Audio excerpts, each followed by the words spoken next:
Papakita ko naman po sa inyo itong Ford Everest na dinala dito kahapon. Nakasakay na po ito sa tow truck at ito po ay pinagsamantalahan. Kung sino man po yung nagsamantala na yon, marami po sila. Kaya kawawa po ang inabot nito pong Ford Everest po na ito. Mga kapatid, ito na po yung Toyota Hilux na nilit po namin ng 2 inches at nilagyan po namin ng steel bumper. Ayan po, tingnan nyo po. Pati dito sa likod ay naglagay po kami ng steel bumper. Tara po, dito po, tingnan nyo. Ayan o. So ayan, medyo marumi pa lang itong unit. Dahil katatapos lamang po talaga na ito ay pinturahan. Tapos yung stepboard po na to, ayan na po yung nagawa natin. Pero parang nakukulangan pa ako sa taas dun sa harap. Kaya sa malamang po nito ay magpapatorno na rin ako ng lifter dun sa ibabaw ng shock mount para po tumaas pa tayo ng additional na mga almost 2 inches pa pag nilagyan po natin ito ng lifter dun sa ibabaw ng shock absorber. Kasi po, magpapalit po ako dito ng 33 na gulong, yung outer diameter. Kaya kapag ka ito yung nagpalit ng 33, tataas pa ng mga ganyan po yan. So ito tataas pa to ng konti. Ayan, pati dito po sa harap. Dito sa harap, kulang yung tangkad natin dito, kulang yung adjustment natin dito. Kaya po maglalagay pa ako ng lifter dito sa ibabaw nitong shock mount. Ito po sa ibabaw nito. Kaya ito na, yung tutulong sa atin, si Engineer Tolitz. Ayan, Engineer Tolitz, dito maglalagay tayo rito sa ibabaw. Glenn, pakita mo. Ayan, sa ibabaw nitong shock mount, aalisin natin yung assembly na yan, yung shock mount. Maglalagay ka ngayon ng spacer dito. Siguro mga 1.5 kaya kasi kung titignan mo yung Engineer Tolitz, maganda yung suspension niya, halos pantay na pantay pa, no? Pwede siguro tayo dito 1.5 inch. Ang epekto kasi ng 1.5 inch ay halos 2 inches din eh. Pag inilalagay po yung lifter. Anong ginagamit naming materyales sa lifter? Iangat mo nga yung materialis mo. Ayan, ito po yung engineering plastic. Wow! Itotorno po namin ito, isusukat namin doon sa ibabaw ng shock mount para makagawa tayo ng lifter. Ang kagandahan dito mga kapatid, ito po ay nag-absorb ng shock. Kaya yung hindi siya maingay. Hindi katulad ng mga aluminum na nabibili ng mga aftermarket. Kapag ka nagkaroon ng konting galaw yon or konting luwag ng tornilyo, maingay na yon, tak yun. Ito hindi po. Talagang matibay ito. Ito yung sangkalan natin sa kusina. Yung bang sangkalan nyo, ganito ba? Hindi. O ikaw ang ginagawang sangkalan ni Christy. Ha? Ganito na rin, sir. Ganito na rin. So, gano'n nang katagal yung sangkalan mo? Mga 3 years na rin po. 3 years na, hindi nauubos, no? Hindi, sir. Biro mo, miyat maya, nagtatadtad ka ron. Di ba? Kaya napakatibay po nitong mga ganitong engineering plastic. Huwag kayong matakot na gumawa ng mga lifters na katulad nito, engineering plastic, dahil talagang matibay yan. Ipakita ko sa inyo yung lip blocks na ginawa namin dito. Ito. Ayan. Tingnan nyo po yung kulay itim na yan. So yan yung lip block na inilagay namin dito. Hindi naman namin inalis yung mga original na dumping rubber po na yan. Kaya po, ito, balik pa rin to sa original, inangat lamang po namin yung body. Ito po kasi ay manual transmission, kaya nagkaroon din kami ng adjustment doon po sa kanyang transmission. So yun, engineer, kaya ba bukas to? Sir, Oo, bago ka magbakasyon. Kasi engineer, yung may-ari nito, alam mo ba kung taga saan? Ha? Taga saan may-ari nito? Ha? Tacloban. Tacloban, Leyte. Ngayon, pagtapos na, pupunta lang sila dito at kailangan nila ito sa 25. Kasi yung anak niya daw ay ikakasal. Kaya ihabol natin. Bukas, gawan mo ng lifter. Tapos, kailangan ko rin yung maiyakyat to doon sa lifter naman natin kasi parang sliding din yung transmission nito. Kaya habang nandoon to sa lifter bukas, kakalas na rin yung suspension. Kalas na rin yung mga shock absorber para magawaan mo na ng lifter. Ano bang araw bukas? Sabado. Sweldo. Kaya bago ka umalis, bago ka umuwi, kailangan tapos mo yung lifter, ha? O yun. Ayan si Engineer Tolitz. Bayo ko to eh. Ngayon, ipapakita ko naman po sa inyo itong Ford Everest na dinala dito kahapon. Nakasakay na po ito sa tow truck. At ito po ay pinagsamantalahan. Kung sino man po yung nagsamantala na yon, marami po sila. Kaya kawawa po ang inabot nito pong Ford Everest po na ito. Ito na po yung sinasabi ko po sa inyo na pinagsamantalahan ito pong Ford Everest po na ito. pinagsamantalahan to ng mga mababait, yung mga malalaking daga siguro. Ito, tignan nyo naman kung ano po nangyari dito. Oh. Ayan. Kaya nung dinala po dito sa amin to kahapon, pagbukas namin, ang baho-baho po talaga. Sobrang dami ng dumi, ng daga, ng dagis na aming nakita. Ngayon, iniskan po namin to, mga kapatid. Ito ang mga nakita nating problema.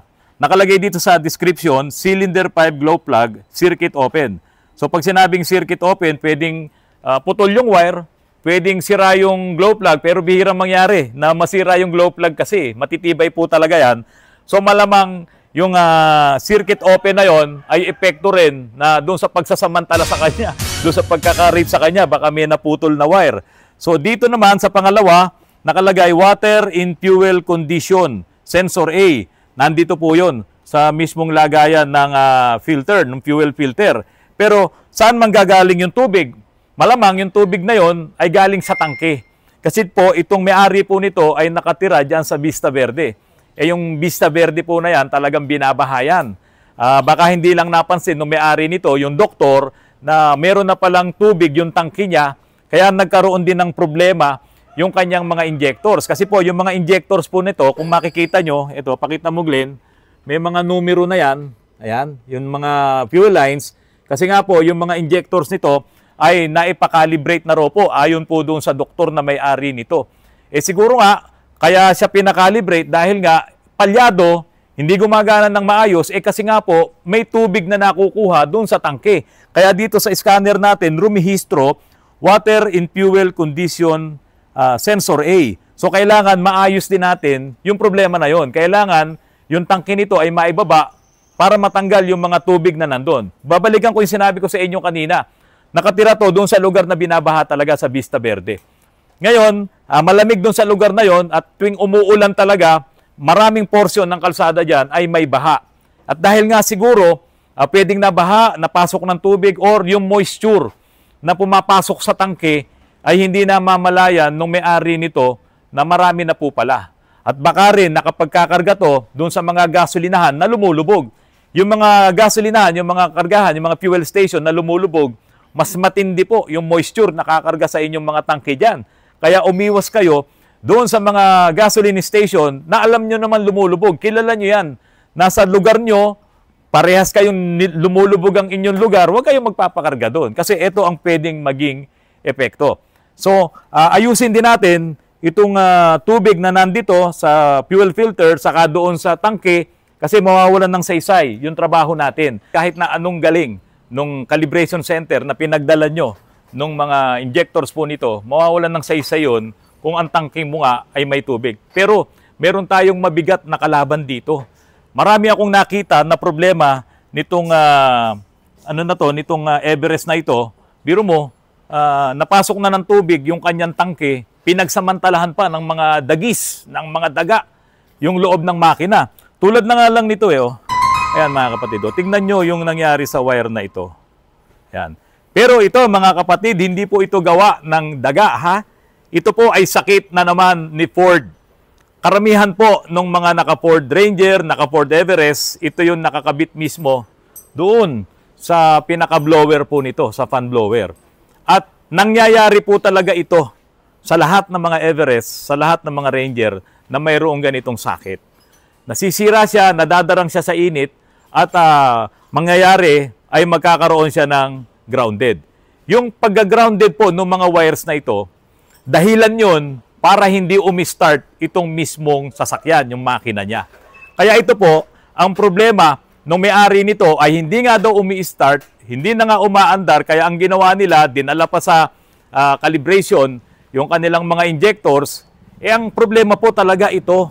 Kasi kapag ka nag-ground lang, ang dalawang wire dito, i-invalid na po nung computer para ito ay may start. I-invalid niya lahat yung gagawin nyo. Wala, hindi, walang mangyari dyan, hindi kayo start.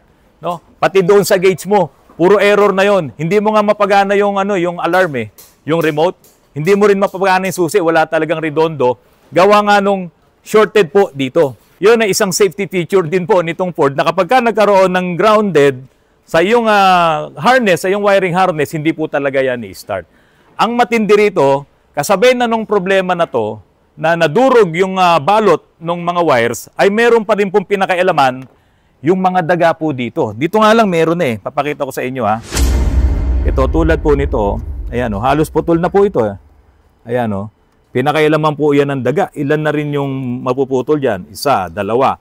Ngayon, nahanapin pa natin yung sa ilalim. No, yung harness na nasa ilalim nitong baterya. Dito meron din eh. Oh. Yun, oh, meron na rin pong mga gas-gas dyan, meron na rin mga natalupan dyan. At hahanapin pa rin natin yung iba. Dito meron din, oh, pinlano na rin po ng daga dito. Kaya nga itong tape nito ay, ayan, oh, nabawasan na. So marami tayong ito troubleshoot dito ng mga wires na pinagsamantalahan ng mga daga. Hindi po talaga to start kahit na anong gawin natin. Para makaiwas na masira yung mga modules at yung pinaka-importante, yung body control module. Kaya lang, hindi pa tayo sigurado ngayon kung ang BCM nga nito ay wala pang problema. Although wala tayong na-read sa scanner na may problema yung BCM, kasi nga po, hindi pa talaga nag-ooperate ng tama yung ating computer. So malaking issue sa kanya yung water in fuel condition sensor A. Water in fuel condition sensor A. Yan. Pabalik-balik yan. Yun yung dahilan siguro kung bakit nagkaroon ng problema yung gumagawa. hindi po yung sasakyan kasi siguro na-check nila na merong na-scan sila, yun nga, yung water in fuel condition sensor A. Ang pinakailaman na nila yung injectors dahil ayaw ngang umistart. Di ba? Nabasa nila water in fuel condition sensor A. Nakita nila yan, may scan nila yan. Tapos ayaw umistart. Tinanggal nila yung mga injectors, pagbalik nila, ayaw pa rin umistart. Iyon po yung kwento ng may-ari nito. Hindi po talaga i-start. Gawa nga po nito. Ayan. Yung mga naka-Ford po dyan, kahit na hindi po pinagsamantalahan ng daga yung unit nyo, talagang ito po ay prone sa pagkasira. Napakaliit ng mga wires na to, at yung balot ng wire na to, yung insulation niya, maliit lang. Kaya sa sobrang init doon sa pinaglalagyan nito dahil ito yung hangin na na pumupunta doon sa makina dahil ito nga yung papunta doon sa blower, mainit talaga doon sa pwesto niya. Kaya nagkasira-sira ngayon itong kanyang mga yung insulation ng wire. Sinisilip ko yung kondisyon nitong makina. Marami na rin puntagas ang langis nito. Glenn, pasok ka rito. Ayan o. Basa na rin po ng langis yung makina. Marami na rin puntagas. Ayan, kaya isa rin po ito sa i-check natin. Ngayon, kung makikita nyo yung tubo ng aircon na yun, ayun, yung aluminum. Ayan, tignan nyo, nginat-ngat din po siya ng daga. Ayan, kaya marami tayong i-check talaga dito, lalo na yung mga wires na umilalim. Ito kasing mga ganitong modelo ng Ford, pati yung mga Chevrolet, yung mga wiring harness nito ay umiilalim doon sa pagitan ng chassis saka ng body. Yun ang gustong-gustong puntahan ng mga mababait na ito. Kaya ayun, na i-check pa rin natin. Natuwa lang ako dito, ayan itong screen na to, na plastic. Alam nyo mga kapatid, tatawanan lang ng mabait ito, tatawanan lang ng mga daga ito. So ibig sabihin, alam na talaga ng may-ari na ito ay tinatambayan or tinitirahan ng mga mababait. Kaya siguro, doon sa may-ari nito, ano ba ang pwedeng gawin dyan sa mga mababait na yan? No? Pag-aralan nyo pong mabuti, mayroong mga nabibili na pangontra dyan. Tingnan nyo na rin sa online. Yan ang mga pwede nyong bilhin sa online. Yung mga ganyang klase ng produkto. Kung ano yung makakabuti dito sa sasakyan nyo para hindi yan tambayan ng mga mababait. Kasi alam mo na pwedeng pumasok sila rito at pagpasok nun doon, papasok doon mismo sa filter, naku sisirain po talaga ang inyong sasakyan. Doon po sa may-ari nito, si Dr. Ray Melchor Santos. Tubong Bulacan po. Kamag-anak po siya ni Ate Ligaya, yung asawa po ni Kuya Nestor de la Merced, yung may-ari po ng Delta Motors. So si Dr. Ray Melchor, may edad na rin po siya. Siya po ay nagtatrabaho pa rin dyan, tumutulong dyan sa New Era General Hospital. Doc, pag-aralan natin kung paano mapipigil yung mga nakatira ditong mga illegal settlers dito sa iyong sasakyan kapag natapos na natin. Muli po mga kapatid, yung ipinakita ko sa inyo na problema nito, ayun, inaayos na ni Jaime. Ayan. Ngayon, yan yung kadalasan na nagiging problema nitong mga modelo ng mga Ford Everest. Tandaan nyo na po ito. Kung meron kayong Ford Everest, lagi nyo pong titignan yung socket na yan na nandito lang sa lugar na ito, papunta doon sa wiring harness po nitong auxiliary fan. Ito po yan. Kaya po kung halimbawa magkakaproblema yung inyong sistema, yung inyong sasakyan, bantayan nyo na po, sigurado na yun, puntahan nyo na. Itong wiring harness na yan, yung socket na yan, baka nga po nadurog na siya at nagdikit na at nag-ground na po siya. At kung sakali man pong magkakaroon nga ng grounded doon sa harness na yon, hindi nyo talaga mapapa-start ang inyong unit. Wala kayo halos mababasa na error niya pag in-scan nyo, pero hindi nyo siya may start. Ganun po yun mga kapatid. Kaya puntahan nyo kagad yung itinuturo ko sa inyo na ito para hindi na kayo magastusan ng malaki. Yan po ang aking iiwanan sa inyo ngayon. Mga kapatid, maraming salamat sa patuloy na pagtangkilik nyo po sa aking channel. Kay Dr. Ray Melchor, sana yun na lang ang problema natin at maging yung tagas ng inyong langis. Pero yung mga injectors nyo, hindi pa ako kumbinsido kung yan nga ay na-calibrate nung pinagdala nyo pong mga calibration center. Pupuntahan natin yan kapag naayos na natin yung iba pang mga wiring na problema nito sa inyong sasakyan. Mga kapatid, maraming salamat po. Magandang hapon sa inyong lahat.